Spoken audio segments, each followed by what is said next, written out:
ನಮಸ್ಕಾರ ಪ್ರಿಯ ವಿದ್ಯಾರ್ಥಿಗಳೇ. ವಿದ್ಯಾರ್ಥಿ ಜೀವನದ ಒಂದು ಮಹತ್ವದ ಘಟ್ಟವಾದ ಎಸ್ಎಸ್ಎಲ್ಸಿಯನ್ನು ಉನ್ನತ ಅಂಕಗಳನ್ನು ಪಡೆದು ದಾಟುವಲ್ಲಿ ಸಫಲರಾಗಿದ್ದೀರಿ. ತಮಗೆ ಶುಭವನ್ನು ಕೋರುತ್ತೇನೆ. ಮುಂದುವರೆದು ತಾವುಗಳು PUCಯನ್ನು ವಿಜ್ಞಾನ ಸಂಯೋಜನೆಯಲ್ಲಿ ಅಭ್ಯಾಸ ಮಾಡಲು ನಮ್ಮ ಕಾಲೇಜಿಗೆ ದಾಖಲಾಗಿದ್ದೀರಿ. ತಮ್ಮೆಲ್ಲರಿಗೂ ಸರ್ಕಾರಿ ಸ್ವತಂತ್ರ ಪದವಿ ಪೂರ್ವ ಕಾಲೇಜು ಕುಂಸಿ ಈ ಕಾಲೇಜಿಗೆ ಕಾಲೇಜಿನ ಪ್ರಾಚಾರ್ಯರ ಪರವಾಗಿ, ಎಲ್ಲ ಉಪನ್ಯಾಸಕರ ಪರವಾಗಿ, ಸಿಬ್ಬಂದಿ ವರ್ಗದ ಪರವಾಗಿ ಹಾಗೂ ವೈಯಕ್ತಿಕವಾಗಿ ಹಾರ್ದಿಕ ಸ್ವಾಗತವನ್ನು ಕೋರುತ್ತೇನೆ.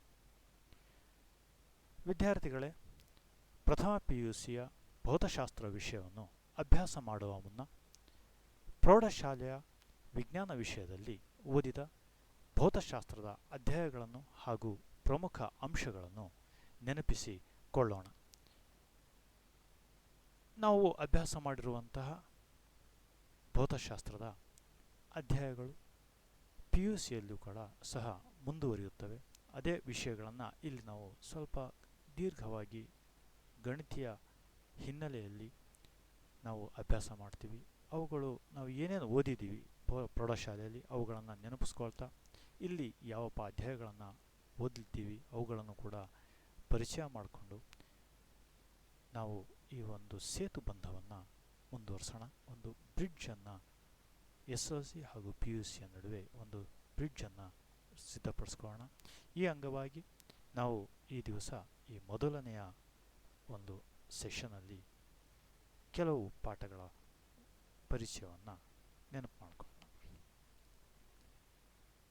ನಾವು ಪ್ರೌಢಶಾಲೆಯಲ್ಲಿ ವಿಜ್ಞಾನ ವಿಷಯದಲ್ಲಿ ಅಭ್ಯಾಸ ಮಾಡಿರುವಂತಹ ಅಧ್ಯಾಯಗಳನ್ನು ನೆನಪಿಸ್ತಾ, 8ನೇ ತರಗತಿಯಲ್ಲಿ ನಾವು ಭೌತಶಾಸ್ತ್ರ ವಿಷಯಕ್ಕೆ ಸಂಬಂಧಿಸಿದಂತಹ ಅಧ್ಯಾಯವಾಗಿರುವಂತಹ ಫೋರ್ಸ್ ಆ್ಯಂಡ್ ಪ್ರೆಷರ್, ಬಲ ಮತ್ತು ಒತ್ತಡವನ್ನು ಅಭ್ಯಾಸ ಮಾಡಿದ್ದೀವಿ. ದೇರಾಫ್ಟರ್ ಇನ್ 9th standard we have studied motion, ಚಲನೆ, ದೆನ್ ಲಾಸ್ ಆಫ್ ಮೋಷನ್, ಚಲನೆಯ ನಿಯಮಗಳು, ದೆನ್ ಫ್ರಿಕ್ಷನ್, ಘರ್ಷಣೆ, ಗ್ರಾವಿಟೇಷನ್, ಗುರುತ್ವ, ವರ್ಕ್ ಆ್ಯಂಡ್ ಎನರ್ಜಿ, ಕೆಲಸ ಮತ್ತು ಶಕ್ತಿ. ನಂತರ ನಾವು ಶಬ್ದ ಪಾಠವನ್ನು ಕೂಡ 8 ಹಾಗೂ 9ನೇ ತರಗತಿಗಳಲ್ಲಿ ಅಭ್ಯಾಸ ಮಾಡಿದ್ದೀವಿ. ಕಳೆದ ವರ್ಷ SSLCಯಲ್ಲಿ ಭೌತಶಾಸ್ತ್ರ ವಿಷಯಕ್ಕೆ ಸಂಬಂಧಿಸಿದಂತೆ ನಾವು ಅಧ್ಯಯನ ಮಾಡಿದಂತಹ ಪಾಠಗಳು ಲೈಟ್, ಬೆಳಕು. ಈ ಬೆಳಕಿನ 2 ಗುಣಧರ್ಮಗಳನ್ನು, 2 ಪ್ರಾಪರ್ಟೀಸ್ಗಳನ್ನು ನಾವು ಓದಿದ್ದೀವಿ. One is reflection and other is refraction. ನಂತರ ಪರಮಾಣುವಿನ ರಚನೆ, ಸ್ಟ್ರಕ್ಚರ್ ಆಫ್ ಆಟಮ್ ಅನ್ನು ನಾವು ಓದಿದ್ದೀವಿ. ಸ್ಟ್ರಕ್ಚರ್ ಆಫ್ ಆಟಮ್ ಇದು ಭೌತಶಾಸ್ತ್ರದ ಒಂದು ಅಧ್ಯಾಯವೂ ಸಹ ಆಗಿದೆ. ಅದೇ ರೀತಿಯಲ್ಲಿ ರಸಾಯನಶಾಸ್ತ್ರದ ಅಧ್ಯಾಯವೂ ಕೂಡ ಆಗಿರುತ್ತೆ. ಭೌತಶಾಸ್ತ್ರದಲ್ಲಿ ಭೌತಿಕವಾಗಿ ಪರಮಾಣುವಿನ ರಚನೆಯನ್ನು ಅಭ್ಯಾಸ ಮಾಡ್ತೀವಿ. ರಸಾಯನಶಾಸ್ತ್ರದಲ್ಲಿ ರಾಸಾಯನಿಕವಾಗಿ ನಾವು ಇದರ ರಚನೆಯನ್ನು ಅಭ್ಯಾಸ ಮಾಡ್ತೀವಿ. 2 ವಿಷಯಗಳಲ್ಲಿ ಬರುವಂತಹ ಇದು ಒಂದು ಸಾಮಾನ್ಯವಾದಂತಹ ಅಧ್ಯಾಯ. Thereafter you have studied electricity, ವಿದ್ಯುತ್ ಶಕ್ತಿ, then the magnetic effect of electric current, ವಿದ್ಯುತ್ ಪ್ರವಾಹದ ಕಾಂತೀಯ ಪರಿಣಾಮಗಳು. ಈ ಪಾಠಗಳಲ್ಲಿ ನಾವು ಓದಿದಂತಹ ಕೆಲವು ಪ್ರಮುಖವಾದಂತಹ ಅಂಶಗಳನ್ನು ನೋಡ್ತಾ ಹೋಗೋಣ. 8ನೇ ತರಗತಿಯಲ್ಲಿ ನಾವು ಅಭ್ಯಾಸ ಮಾಡಿದಂತಹ ಅಧ್ಯಾಯ ಫೋರ್ಸ್ ಆ್ಯಂಡ್ ಪ್ರೆಷರ್, ಬಲ ಮತ್ತು ಒತ್ತಡ. Then what is force? Force ಅಂದರೆ ಏನು? ಇದೊಂದು ಸ್ವಲ್ಪ ಪರಿಚಯವನ್ನು ಮಾಡ್ಕೊಳ್ತಾ ಹೋಗೋಣ. ಯಾಕಂದರೆ ನಮ್ಮ ಮುಂದಿನ ಬಹಳಷ್ಟು ಅಧ್ಯಾಯಗಳು ಈ ಫೋರ್ಸ್ ಎನ್ನುವಂತಹ ಕಾನ್ಸೆಪ್ಟ್ ಮೇಲೆ, ಒಂದು ಭೌತಿಕಾಂಶದ ಮೇಲೆ, ಒಂದು ಫಿಸಿಕಲ್ ಕ್ವಾಂಟಿಟಿಯ ಮೇಲೆ ನಮಗೆ ಬಹಳಷ್ಟು ಅಂಶಗಳು ಅವಲಂಬಿತವಾಗಿದೆ. ಹಾಗಾಗಿ ನಮಗೆ ಬಲದ ಪರಿಕಲ್ಪನೆ, ಫೋರ್ಸಿನ ಪರಿಕಲ್ಪನೆ PUC, ಪ್ರಥಮ PUC ಹಾಗೂ ದ್ವಿತೀಯ PUCಯಲ್ಲಿ ತುಂಬ ಪ್ರಮುಖವಾಗಿರುವಂಥ ಅಂಶ. ಹಾಗಿರೋ ಫೋರ್ಸ್ ಅಂದರೆ ಏನು? ಇದನ್ನು ಅರ್ಥ ಮಾಡ್ಕೊಳ್ಳೋದಕ್ಕೆ ಪ್ರಯತ್ನ ಮಾಡೋಣ. ಈ ರೀತಿಯ ಒಂದು ಚಿತ್ರಣ ನಮ್ಮ ನಿತ್ಯ ಜೀವನದಲ್ಲಿ ಸರ್ವೇಸಾಮಾನ್ಯ.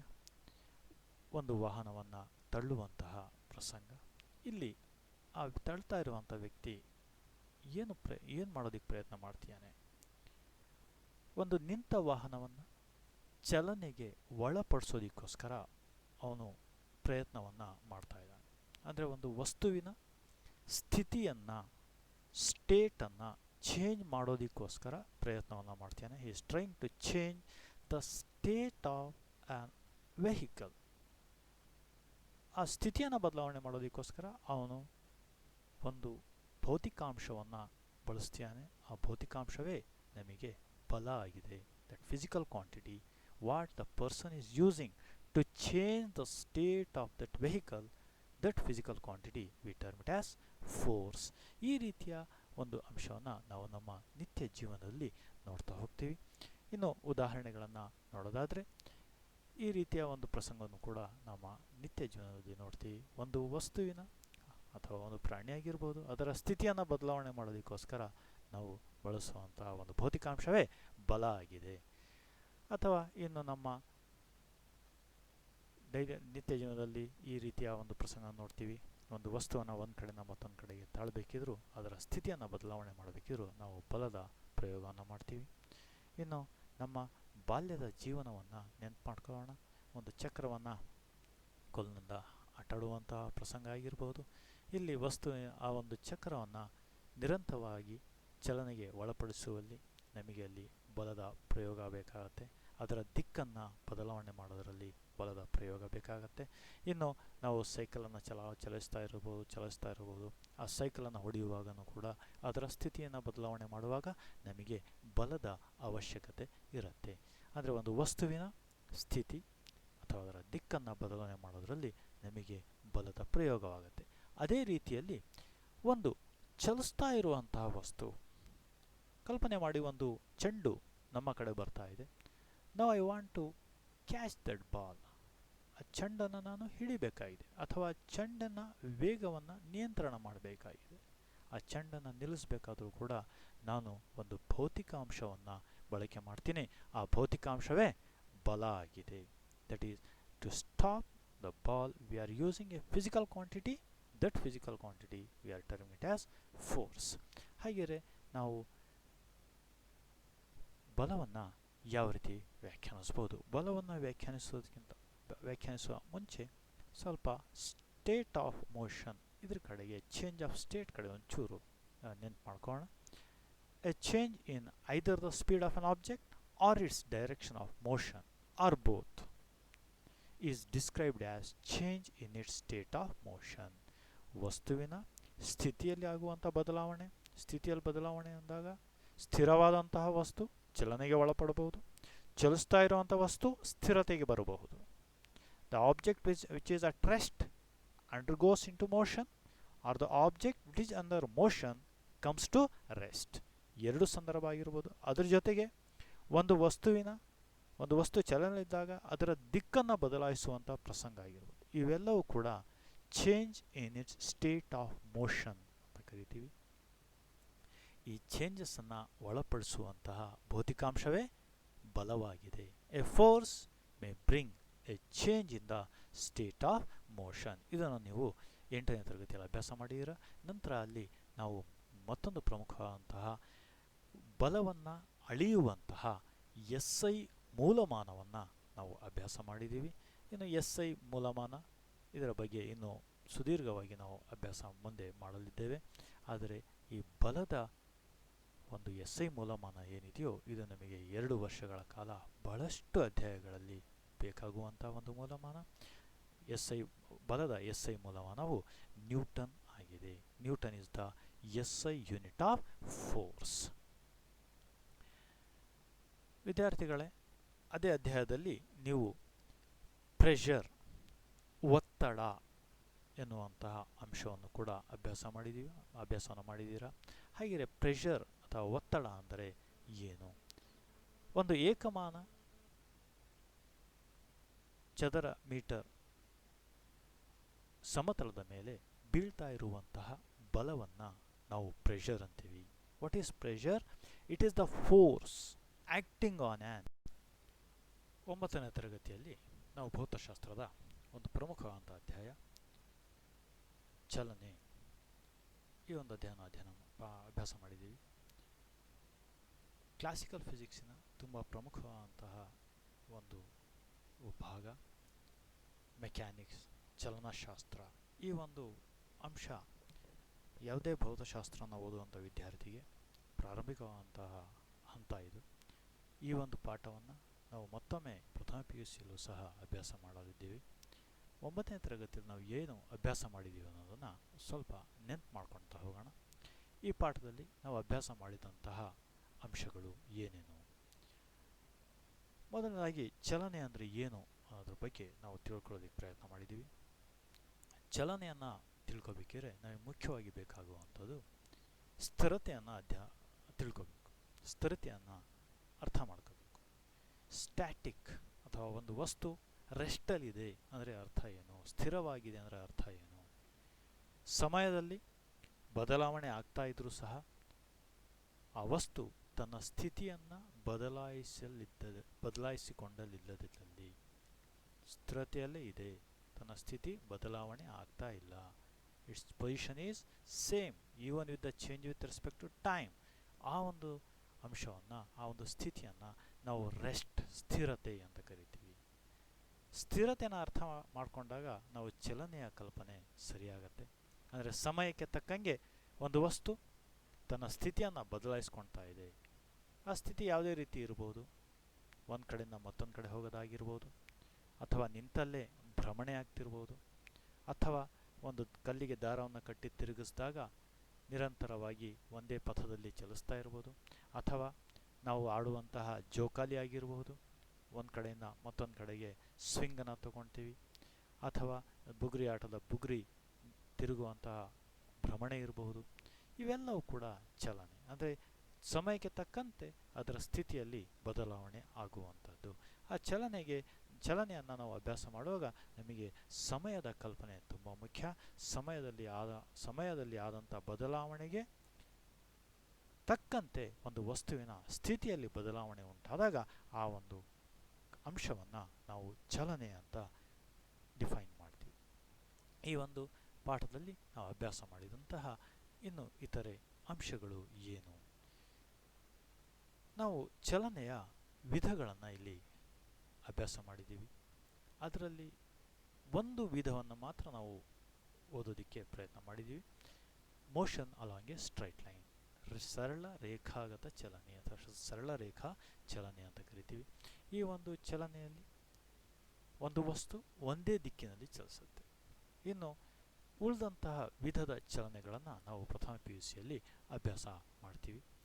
ನಂತರ ಇಲ್ಲಿ ನಾವು ಚಲನೆಯ ಮತ್ತೊಂದು ರೀತಿಯ ವಿಂಗಡಣೆಯನ್ನು ನೋಡಿದಾಗ ಏಕರೂಪ ಚಲನೆ, ಯೂನಿಫಾರ್ಮ್ ಮೋಷನ್, ಹಾಗೂ ಏಕರೂಪವಲ್ಲದ ಚಲನೆ, ನಾನ್ ಯೂನಿಫಾರ್ಮ್ ಮೋಷನನ್ನು ಅಭ್ಯಾಸ ಮಾಡಿದ್ದೀವಿ. ಒಂದು ವಸ್ತು ಸಮಾನ ಕಾಲಾಂತರದಲ್ಲಿ ಸಮಾನ ದೂರವನ್ನು ಕ್ರಮಿಸಿದರೆ, equal distances travelled in equal interval of time, ಆ ರೀತಿಯ ಚಲನೆಯನ್ನು ನಾವು ಯೂನಿಫಾರ್ಮ್ ಮೋಷನ್, ಏಕರೂಪ ಚಲನೆ ಅಂತ ಕರಿತೀವಿ. ಇನ್ನು ಉಳಿದಂತಹ ಚಲನೆಗಳನ್ನು ನಾವು ಏಕರೂಪವಲ್ಲದ ಚಲನೆಗಳು ಅಂತ ಕರಿತೀವಿ. ನಂತರ ಚಲನೆಯನ್ನು ನಾವು ಅರ್ಥ ಮಾಡಿಕೊಳ್ಳೋದ್ರಲ್ಲಿ ನಾವು ಬಳಸುವಂಥ ತುಂಬ ಪ್ರಮುಖವಾದಂಥ ಎರಡು ಪದಗಳು distance travelled and displacement. Distance travelled ಚಲಿಸಿದಂತಹ ದೂರ ಅಥವಾ ಕ್ರಮಿಸಿದಂತಹ ದೂರ. ಡಿಸ್ಪ್ಲೇಸ್ಮೆಂಟ್ ಸ್ಥಾನ ಪಲ್ಲಟ. ಏನು ಈ ಎರಡು ಪದಗಳನ್ನು ಅರ್ಥ ಮಾಡ್ಕೊಳ್ಳೋದು ತುಂಬ ಪ್ರಮುಖ. ಏನು ಎರಡು ಹೆಚ್ಚುಗಳ ಒಂದೇ ರೀತಿಯಲ್ಲಿ ಕಾಣಿಸ್ತವೆ, ಆದರೆ ಇವುಗಳ ಅರ್ಥದಲ್ಲಿ ತುಂಬ ವ್ಯತ್ಯಾಸ ಇದೆ. ಒಂದು ಸ್ವಲ್ಪ ಈ ಚಿತ್ರದ ಮೂಲಕ ನೋಡೋಣ. ಒಂದು ವಸ್ತು ಅಥವಾ ಒಬ್ಬ ವ್ಯಕ್ತಿ ಅಥವಾ ಒಂದು ವಸ್ತು ಪ್ರಾರಂಭಿಕ ಸ್ಥಳದಿಂದ ತಲುಪಿದಂಥ ಅಂತಿಮ ಸ್ಥಳಕ್ಕೆ ತಲುಪಲು ಬಳಸಿಕೊಂಡಂತಹ ಪಥದ ನಿಜವಾದ ಉದ್ದವನ್ನು, the actual length of the path covered by a object is called as distance travelled. ಚಲಿಸಿದ ಪಥ ಅಥವಾ ಪಥದ ದೂರ. ಹಾಗೆಯೇ ಡಿಸ್ಪ್ಲೇಸ್ಮೆಂಟ್ ಅಂದರೆ ಏನು? ಪ್ರಾರಂಭಿಕ ಬಿಂದು ಮತ್ತು ಅಂತಿಮ ಬಿಂದು initial point to final point, ಇವುಗಳ ನಡುವೆ ಇರುವಂತಹ ಕನಿಷ್ಠ ದೂರವನ್ನು ನಾವು ಸ್ಥಾನಪಲ್ಲಟ ಅಂತ ಕರಿತೀವಿ. The least distance between the initial point and the final point is defined as displacement. ನಂತರ ನಾವು ಈ ಪಾಠದಲ್ಲಿ ಅಭ್ಯಾಸ ಮಾಡಿರುವಂತಹ ಮತ್ತೊಂದು ಪ್ರಮುಖವಾದಂಥ ಭೌತಿಕಾಂಶ, ಎರಡು ಪ್ರಮುಖ ಭೌತಿಕಾಂಶಗಳಂದರೆ ಸ್ಪೀಡ್ ಆ್ಯಂಡ್ ವೆಲಾಸಿಟಿ, ಜವ ಮತ್ತು ವೇಗ. ಜವ ಅಂದರೆ ಏನು, ವೇಗ ಅಂದರೆ ಏನು? ಒಂದು ಏಕಮಾನ ಕಾಲದಲ್ಲಿ ಅಂದರೆ 1 ಸೆಕೆಂಡ್ನಲ್ಲಿ ಒಂದು ವಸ್ತು ಚಲಿಸಿದ ದೂರ, the distance travelled in unit time in 1 second is called as speed. ಒಂದು ಏಕಮಾನ ಕಾಲದಲ್ಲಿ ಚಲಿಸಿದ ದೂರ, distance travelled in unit time is called as speed. ಅದೇ ಒಂದು ಏಕಮಾನ ಕಾಲದಲ್ಲಿ ಚಲಿಸಿದಂತಹ ಸ್ಥಾನಪಲ್ಲಟ, displacement is called as velocity. The displacement in unit time is called as velocity. ಇವೆರಡರಲ್ಲಿ ಇರುವಂತಹ ವ್ಯತ್ಯಾಸ ತುಂಬ ಮುಖ್ಯ. 1 ಸೆಕೆಂಡ್ನಲ್ಲಿ ಒಂದು ವಸ್ತು ಕ್ರಮಿಸಿದ ದೂರವನ್ನು ವೆಲಾಸಿಟಿ ಅಂತೀವಿ. ಅದೇ ಒಂದು ವಸ್ತು 1 ಸೆಕೆಂಡಲ್ಲಿ ಕ್ರಮಿಸಿದ ದೂರ ಅಥವಾ ಸ್ಥಾನಪಲ್ಲಟ ಜೊತೆಗೆ ಯಾವ ದಿಕ್ಕಿನಲ್ಲಿ ಅದು ಚಲಿಸಿದೆ ಅದನ್ನು ನಾವು ವ್ಯಾಖ್ಯಾನಿಸಿದಾಗ ಅದು ವೇಗವಾಗಿ ಮಾರ್ಪಾಟಾಗುತ್ತೆ. ಅದನ್ನು ನಾವು ವೇಗ ಅಂತ ಕರಿತೀವಿ. ಇವೆರಡರಲ್ಲಿರುವಂಥ ತುಂಬ ಪ್ರಮುಖವಾದಂಥ ವ್ಯತ್ಯಾಸ. ಇವುಗಳನ್ನು ನಾವು ಇನ್ನೂ ಸ್ಪಷ್ಟವಾಗಿ ಪ್ರಥಮ PUCಯಲ್ಲಿ ಅರ್ಥ ಮಾಡ್ಕೊಳ್ಳಲಿದ್ದೀವಿ. ನಂತರ ಈ ಪಾಠದಲ್ಲಿ ನಾವು ಓದಿದಂತಹ ಇನ್ನೊಂದು ತುಂಬ ಪ್ರಮುಖವಾದಂಥ ಅಂಶ, ಒಂದು ವಸ್ತುವಿನ ವೇಗದಲ್ಲಿ ಬದಲಾವಣೆ ಉಂಟಾದಾಗ ಅಲ್ಲಿ ಒಂದು ಏಕಮಾನ ಕಾಲದಲ್ಲಿ ಎಷ್ಟು ವೇಗ ಬದಲಾವಣೆ ಆಯಿತು ಅದನ್ನು ವೇಗೋತ್ಕರ್ಷ ಅಂತ ಕರಿತೀವಿ. ನಂತರ ನಾವು ಚಲನೆಯನ್ನು ನಕ್ಷೆಗಳ ಮೂಲಕ ಹಾಗೂ ಸಮೀಕರಣಗಳ ಮೂಲಕ ನಾವು ವ್ಯಾಖ್ಯಾನಿಸಿದ್ದೀವಿ. ಯಾವ ಯಾವ ನಕ್ಷೆಗಳನ್ನು ಬಳಸಿಕೊಂಡು ನಾವು ವ್ಯಾಖ್ಯಾನಿಸಿದ್ದೀವಿ ಅನ್ನೋದನ್ನು ಸ್ವಲ್ಪ ಇಲ್ಲಿ ಗಮನಿಸೋಣ. ಒಂದು ಡಿಸ್ಟೆನ್ಸ್ ಟೈಮ್ ಗ್ರಾಫ್, ಚಲಿಸಿದ ದೂರ ಹಾಗೂ ಸಮಯಕ್ಕೆ ಇರುವಂಥ ಒಂದು ನಕ್ಷೆ. ಎಕ್ಸ್ ಆ್ಯಕ್ಸಿಸ್ನಲ್ಲಿ ಟೈಮನ್ನು, ವೈ ಆ್ಯಕ್ಸಿಸ್ನಲ್ಲಿ ಡಿಸ್ಟೆನ್ಸನ್ನು ಬಳಸ್ಕೊಂಡು ರೆಪ್ರೆಸೆಂಟ್ ಮಾಡುವಂಥ ಡಿಸ್ಟೆನ್ಸ್ ಟೈಮ್ ಗ್ರಾಫ್. ನಂತರ ವೆಲಾಸಿಟಿ ಟೈಮ್ ಗ್ರಾಫ್, ಎಕ್ಸ್ ಆ್ಯಕ್ಸಿಸ್ನಲ್ಲಿ ಸಮಯ ಹಾಗೂ ವೈ ಆ್ಯಕ್ಸಿಸ್ನಲ್ಲಿ ವೆಲಾಸಿಟಿಯನ್ನು ರೆಪ್ರೆಸೆಂಟ್ ಮಾಡಿದಾಗ ಬರುವಂತಹ ವೆಲಾಸಿಟಿ ಟೈಮ್ ಗ್ರಾಫ್. ಅದೇ ರೀತಿಯಲ್ಲಿ ಆಕ್ಸಲರೇಷನ್ ಟೈಮ್ ಗ್ರಾಫ್, ಎಕ್ಸ್ ಆ್ಯಕ್ಸಿಸ್ನಲ್ಲಿ ಸಮಯ ಹಾಗೂ ವೈ ಆ್ಯಕ್ಸಿಸ್ನಲ್ಲಿ ಆಕ್ಸಲರೇಷನನ್ನು ನಾವು ಪ್ರತಿನಿಧಿಸಿದಾಗ ಬರುವಂಥ ನಕ್ಷೆ. ಈ ನಕ್ಷೆಗಳನ್ನು ನಾವು ಪ್ರಥಮ PUCಯಲ್ಲಿ ಮತ್ತೊಮ್ಮೆ ಸುದೀರ್ಘವಾಗಿ ಅಭ್ಯಾಸ ಮಾಡಲಿದ್ದೇವೆ. ನಂತರ ಈ ಒಂದು ಪಾಠದಲ್ಲಿ ನಾವು ಅಭ್ಯಾಸ ಮಾಡಿದಂಥ ಮತ್ತೊಂದು ಪ್ರಮುಖವಾದಂಥ ಅಂಶ ಅಂದರೆ ಚಲನೆಯನ್ನು ಸಮೀಕರಣದ ರೂಪದಲ್ಲಿ ಪ್ರತಿನಿಧಿಸುವಂಥದ್ದು. ಹಾಗೆಯೇ ಸಮೀಕರಣಗಳನ್ನು ರೂಪಿಸುವಂಥ ಆ ಪ್ರಮುಖವಾದಂಥ 3 ಸಮೀಕರಣಗಳು ಯಾವುದು? ನಾವು ಈಗಾಗಲೇ ಓದಿದ್ದೀವಿ ಆ 3 ಪ್ರಮುಖವಾದಂಥ ಸಮೀಕರಣಗಳು. V = U + AT, S = UT + ½ AT², V² - U² = 2AS. S ಅಂದರೆ T ಅಷ್ಟು ಕಾಲಾಂತರದಲ್ಲಿ ಚಲಿಸಿದಂತಹ ದೂರ ಅಥವಾ ಸ್ಥಾನಪಲ್ಲಟ, U ಪ್ರಾರಂಭಿಕ ವೇಗ, V ಅಂತಿಮ ವೇಗ, A ಆಕ್ಸಲರೇಷನ್. ಈ ಸಮೀಕರಣಗಳನ್ನು ನಾವು ಮತ್ತೊಮ್ಮೆ ಪ್ರಥಮ PUCಯಲ್ಲಿ ಡಿಟೇಲ್ ಆಗಿ ಸುದೀರ್ಘವಾಗಿ ಅಭ್ಯಾಸ ಮಾಡಲಿದ್ದೇವೆ. ನಂತರ ನೀವು 9ನೇ ತರಗತಿಯಲ್ಲಿ ಅಭ್ಯಾಸ ಮಾಡಿದಂತಹ ಮತ್ತೊಂದು ಅಂಶ ಯೂನಿಫಾರ್ಮ್ ಸರ್ಕ್ಯುಲರ್ ಮೋಷನ್, ಏಕರೂಪ ವೃತ್ತಿಯ ಚಲನೆಯನ್ನು ನೀವು ಅಭ್ಯಾಸ ಮಾಡಿದ್ದೀರಾ. ಒಂದು ಕಲ್ಲಿಗೆ ದಾರದಲ್ಲಿ ಕಟ್ಟಿಬಿಟ್ಟು ಅದನ್ನು ಭ್ರಮಣೆ ಮಾಡಿದಾಗ ಆ ಚಲಿಸುವಂತಹ ಚಲನೆಯನ್ನು ನಾವು ಏಕರೂಪ ವೃತ್ತಿಯ ಚಲನೆ ಅಂತ.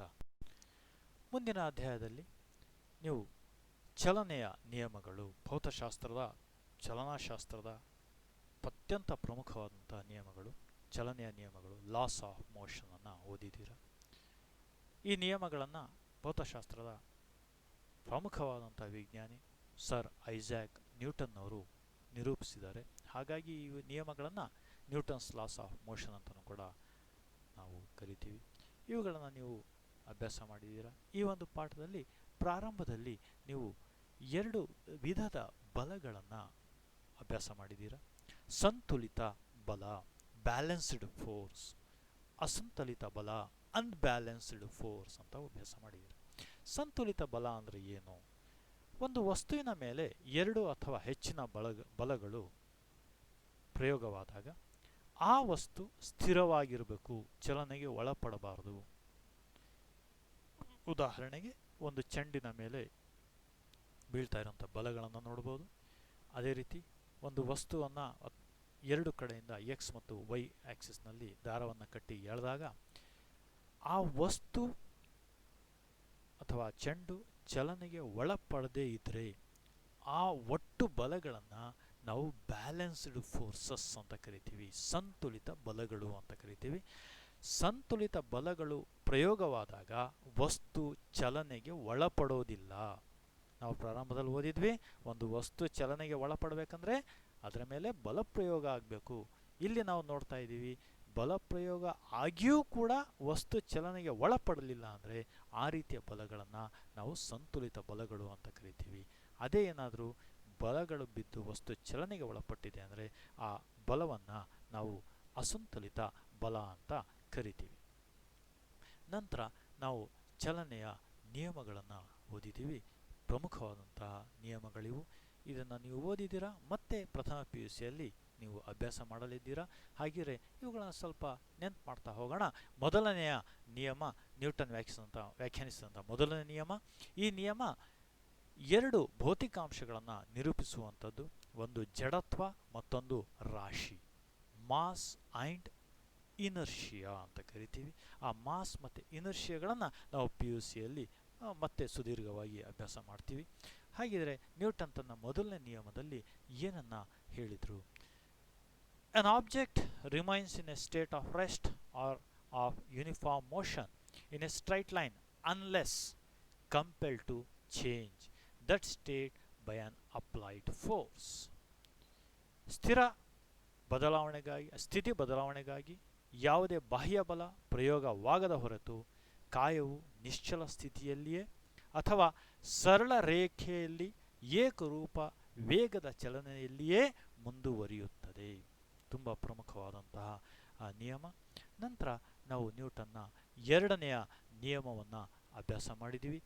ತುಂಬ ಪ್ರಮುಖವಾದಂಥ ನಿಯಮ. ಮೊದಲನೇ ನಿಯಮ ಜಡತ್ವ ಹಾಗೂ ರಾಶಿಯನ್ನು ವ್ಯಾಖ್ಯಾನಿಸಿದರೆ ಎರಡನೇ ನಿಯಮ ಸಂವೇಗವನ್ನು ವ್ಯಾಖ್ಯಾನಿಸುತ್ತೆ. ಹಾಗೆ ಸಂವೇಗ ಅಂದರೆ ಏನು? ಒಂದು ಕಾಯ ಚಲಿಸ್ತಾ ಇರುವಂಥ ಒಂದು ಕಾಯದ ರಾಶಿ ಮತ್ತು ಅದರ ವೇಗದ ಗುಣಲಬ್ಧವನ್ನು ನಾವು ಸಂವೇಗ ಅಂತ ಅಭ್ಯಾಸ ಮಾಡಿದ್ದೀವಿ. ಆ ಸಂವೇಗದಲ್ಲಿ ಆಗುವಂತಹ ಬದಲಾವಣೆಯನ್ನು ನ್ಯೂಟನ್ ತನ್ನ ಎರಡನೇ ನಿಯಮದಲ್ಲಿ ನಿರೂಪಿಸ್ತಾರೆ. The rate of change of momentum of an object is proportional to the applied unbalanced force in the direction of force ಅಂತ ಕರಿತೀವಿ. ಸಂವೇಗದ ಬದಲಾವಣೆಯ ದರವು ಕಾಯದ ಮೇಲೆ ಪ್ರಯೋಗವಾದ ಅಸಂತುಲಿತ ಬಲಕ್ಕೆ ನೇರ ಅನುಪಾತದಲ್ಲಿಯೂ ಮತ್ತು ಪ್ರಯೋಗವಾದ ಬಲದ ದಿಕ್ಕಿನಲ್ಲಿಯೂ ಇರುತ್ತದೆ ಎಂಬುದಾಗಿದೆ. ಅಂದರೆ ಅಸಂತುಲಿತ ಬಲ ಬಿದ್ದಾಗ ಒಂದು ಕಾಯದ ವೆಲಾಸಿಟಿಯಲ್ಲಿ ಬದಲಾವಣೆ ಆಗುತ್ತೆ. ವೆಲಾಸಿಟಿಯಲ್ಲಿ ಬದಲಾವಣೆ ಆದಾಗ ಅದರ ಸಂವೇಗನೂ ಕೂಡ ಬದಲಾವಣೆ ಆಗುತ್ತೆ. ಹಾಗಿದ್ರೆ ಒಂದು ಏಕಮಾನ ಕಾಲದಲ್ಲಿ ಬದಲಾವಣೆ ಆದಂತಹ ಸಂವೇಗವು ಅದರ ಮೇಲೆ ಬಿದ್ದಂತಹ ಬಲಕ್ಕೆ ನೇರ ಅನುಪಾತದಲ್ಲಿರುತ್ತೆ. ಈ ಒಂದು ವಿಷಯವನ್ನು ನ್ಯೂಟನ್ ತನ್ನ ಎರಡನೇ ನಿಯಮದಲ್ಲಿ ಹೇಳ್ತಾರೆ. ಇದೇ ಎರಡನೇ ನಿಯಮವನ್ನು ನಾವು 9ನೇ ತರಗತಿಯಲ್ಲಿ ಗಣಿತೀಯ ರೂಪಕ್ಕೆ ರೂಪಾಂತರ ಮಾಡಿದ್ದೀವಿ. We express the second law in mathematical formula. ಇದು ಒಂದು ಪ್ರಮುಖವಾದಂಥ ಡೆರಿವೇಷನ್. ಇದನ್ನು ನಾವು ಮತ್ತೆ ಪ್ರಥಮ PUCಯಲ್ಲಿ ಅಭ್ಯಾಸ ಮಾಡ್ತೀವಿ. We discuss in first PUC. ಯಾವ ಈಕ್ವೇಷನ್ನು? F = ma. ಫಿಸಿಕ್ಸಿನ ತುಂಬ ಪ್ರಮುಖವಾದಂತಹ ಸೂತ್ರಗಳಲ್ಲಿ ಒಂದು. It is very very important. Examination ಪರೀಕ್ಷಾ ದೃಷ್ಟಿಯಿಂದ ಆಗಿರ್ಬೋದು, ಕಾಂಪಿಟೇಟಿವ್ ಎಕ್ಸಾಮ್ಸ್ಗಳ ದೃಷ್ಟಿಯಿಂದ ಆಗಿರ್ಬೋದು, ಎಲ್ಲ ದೃಷ್ಟಿಕೋನದಿಂದ ತುಂಬ ಪ್ರಮುಖವಾದಂತಹ ಒಂದು ಫಾರ್ಮುಲಾ F = ma. ನಂತರ ಚಲನೆಯ ಮೂರನೆಯ ನಿಯಮ. ಇದು ಭೌತಶಾಸ್ತ್ರದ ಪ್ರಮುಖ ನಿಯಮ ಅಂತ ನಾವು ಹೇಳಲೇಬೇಕು. ಅದ್ರ ಜೊತೆಗೆ ನಮ್ಮ ನಿತ್ಯ ಜೀವನದಲ್ಲೂ ಸಹ ನಾವು ಕಾಣುವಂತಹ ಯಾವುದೇ ಸಾಮಾನ್ಯ ವ್ಯಕ್ತಿಯು ಕೂಡ ಅರ್ಥ ಮಾಡಿಕೊಳ್ಳುವಂತಹ ಒಂದು ಪ್ರಮುಖವಾದಂಥ ನಿಯಮ. ಹಾಗೆಯೇ ನ್ಯೂಟನ್ನ ಚಲನೆಯ ಮೂರನೇ ನಿಯಮ ಏನು ಹೇಳುತ್ತೆ? To every action there is an equal and opposite reaction. ಪ್ರತಿಯೊಂದು ಕ್ರಿಯೆಗೂ ಸಮನಾದ ಹಾಗೂ ವಿರುದ್ಧವಾದ ಪ್ರತಿಕ್ರಿಯೆ ಇರುತ್ತೆ. ಇದೆಲ್ಲರೂ ಸಹ ನಾವು ನಿತ್ಯ ಜೀವನದಲ್ಲಿ ನೋಡಿದ್ದೀವಿ.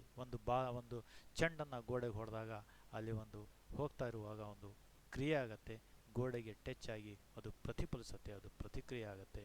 ಅಥವಾ ಒಂದು ಗೋಲಿಯನ್ನು ಮತ್ತೊಂದು ಗೋಲಿಗೆ ಹೊಡೆದಾಗ ಅಲ್ಲಿ ಕ್ರಿಯೆ ಹಾಗೂ ಪ್ರತಿಕ್ರಿಯೆಯನ್ನು ನೋಡ್ಬೋದು. ಅಥವಾ ಒಂದು ಗನ್ನಿಂದ ಒಂದು ಬುಲೆಟನ್ನು ಫೈರ್ ಮಾಡಿದಾಗ ಅಲ್ಲೂ ಕೂಡ ಕ್ರಿಯೆ ಮತ್ತು ಪ್ರತಿಕ್ರಿಯೆಯನ್ನು ನೋಡ್ಬೋದು. ಈ ರೀತಿ ನಾವು ಬಹಳಷ್ಟು ನಮ್ಮ ನಿತ್ಯ ಜೀವನದಲ್ಲಿ ಚಲನೆಯ ಮೂರನೇ ನಿಯಮವನ್ನು ನೋಡ್ಬೋದು. ಇದೇ ಚಲನೆಯ ಮೂರನೆಯ ನಿಯಮ ಹಾಗೂ ನ್ಯೂಟನ್ನ ಎರಡನೆಯ ನಿಯಮವನ್ನು ಬಳಸ್ಕೊಂಡು ನಾವು ಭೌತಶಾಸ್ತ್ರದ ಒಂದು ಪ್ರಮುಖವಾದಂತಹ ಸಂರಕ್ಷಣಾ ತತ್ವವನ್ನು ಓದ್ತೀವಿ. That is conservation of momentum. ಈ ಕನ್ಸರ್ವೇಷನ್ ಆಫ್ ಮೊಮೆಂಟಮ್ ಏನು ಹೇಳುತ್ತೆ? ಒಂದು ಸಿಸ್ಟಮ್ ಇದೆ. ಆ ಸಿಸ್ಟಮಲ್ಲಿರುವಂತಹ ಕಾಯಗಳ ಸಂವೇಗ ಪ್ರಾರಂಭದಲ್ಲೆಷ್ಟಿತ್ತು, ನಂತರವೂ ಕೂಡ ಆ ಸಂವೇಗ ಅಷ್ಟೇ ಇರುತ್ತೆ. ಆ ಸಂವೇಗದಲ್ಲಿ ಯಾವುದೇ ಬದಲಾವಣೆ ಆಗದೇ ಇರೋದನ್ನು ನಾವು ಸಂರಕ್ಷಣೆ ಅಂತ ಕರಿತೀವಿ. ಆ ಸಂರಕ್ಷಣೆಯನ್ನು ನಾವು ಈ ಒಂದು ನಿಯಮದ ಮೂಲಕ ಹೇಳ್ತೀವಿ. The sum of momenta of two objects before collision is equal to sum of momenta after the collision, provided there is no external unbalanced force acting on them. ಯಾವುದೇ ಬಾಹ್ಯ ಅಸಂತುಲಿತ ಬಲ ಪ್ರಯೋಗವಾಗದ ಹೊರತು ಎರಡು ವಸ್ತುಗಳ ಸಂಘರ್ಷಣೆಯ ಮೊದಲಿನ ಒಟ್ಟಾರೆ ಸಂವೇಗವು ಸಂಘರ್ಷಣೆಯ ನಂತರದ ಒಟ್ಟಾರೆ ಸಂವೇಗಕ್ಕೆ ಸಮವಾಗಿರುತ್ತೆ. ಈ ಒಂದು ಸಂವೇಗ ಸಂರಕ್ಷಣಾ ತತ್ವವನ್ನು ನಾವು ಮತ್ತೆ ಪ್ರಥಮ PUCಯಲ್ಲಿ ಅಭ್ಯಾಸ ಮಾಡ್ತೀವಿ. ಆ ಒಂದು ಸಂರಕ್ಷಣಾ ತತ್ವವನ್ನು ನಾವು ಗಣಿತೀಯವಾಗಿ MA/UA plus MB/UB equals MA/VA plus MB/VB ಅಂತ ನಿರೂಪಿಸ್ತೀವಿ. ಈ ಒಂದು ಸಮೀಕರಣವನ್ನು ನಾವು ಮತ್ತೆ ಫಸ್ಟ್ PUCಯಲ್ಲಿ ಡಿರೈವೇಷನನ್ನು ಮಾಡ್ತೀವಿ. MA ಅಂದರೆ ಎ ಮತ್ತು ಬಿ ಎನ್ನುವಂಥ ಎರಡು ಕಾಯಗಳ ರಾಶಿ MA ಮತ್ತು MB ಆಗಿದ್ದು, ಅವುಗಳ ಪ್ರಾರಂಭಿಕ ವೇಗ ಘರ್ಷಣೆಯ ಮುಂಚೆಯ ವೇಗ UA ಮತ್ತು UB ಆಗಿದೆ. ಘರ್ಷಣೆಯ ನಂತರ ಅವುಗಳ ವೇಗದಲ್ಲಿ ಬದಲಾವಣೆಯಾಗಿ VA ಮತ್ತು VB ಆಗಿದೆ. ಘರ್ಷಣೆಯ ಮುಂಚೆ ಇದ್ದಂಥ ಒಟ್ಟು ಸಂವೇಗ MA/UA ಪ್ಲಸ್ MB/VB. ಘರ್ಷಣೆಯ ನಂತರ ಆದಂಥ ಒಟ್ಟು ಸಂವೇಗ MA/VA ಪ್ಲಸ್ MB/VB. ಈ ಎರಡೂ ಸಂವೇಗಗಳ ಮೊತ್ತ ಯಾವಾಗಲೂ ಸಮವಾಗಿರುತ್ತೆ. ಒಂದು ವೆಲಾಸಿಟಿಯಲ್ಲಿ VA ಹೆಚ್ಚಾದರೆ VB ಕಡಿಮೆ ಆಗುತ್ತೆ. ಈ ಒಂದು ರೀತಿಯಲ್ಲಿ ನಾವು ಸಂವೇಗವನ್ನು ಸಂರಕ್ಷಣೆ ಮಾಡ್ತೀವಿ. ಇದೇ ಸಂವೇಗ ಸಂರಕ್ಷಣಾ ತತ್ವವನ್ನು ನಾವು ರಾಕೆಟ್ ಉಡಾವಣೆಯಲ್ಲಿ ಬಳಕೆ ಮಾಡ್ತೀವಿ. ಒಂದು ಬಂದೂಕಿನಿಂದ ಒಂದು ಗುಂಡನ್ನು ಹಾರಿಸೋದ್ರಲ್ಲಿ ಬಳಕೆ ಮಾಡ್ತೀವಿ. ಬಹಳಷ್ಟು ಕಡೆ ಇದರ ಉಪಯೋಗವನ್ನು ನಾವು ನೋಡ್ಬೋದು. ವಿದ್ಯಾರ್ಥಿಗಳೇ, ಇನ್ನು ಮುಂದಿನ ಪಾಠಗಳು 10ನೇ ತರಗತಿಯಲ್ಲಿ ಓದಂತಹ ಭೌತಶಾಸ್ತ್ರದ ವಿಷಯಗಳನ್ನು ನಾವು ನಮ್ಮ ಮುಂದಿನ ಸೆಷನಲ್ಲಿ ಡಿಸ್ಕಸ್ ಮಾಡೋಣ. ಈ ಒಂದು ವಿಡಿಯೋನ ವೀಕ್ಷಿಸಿದಂಥ ತಮ್ಮೆಲ್ಲರಿಗೂ ಧನ್ಯವಾದಗಳು.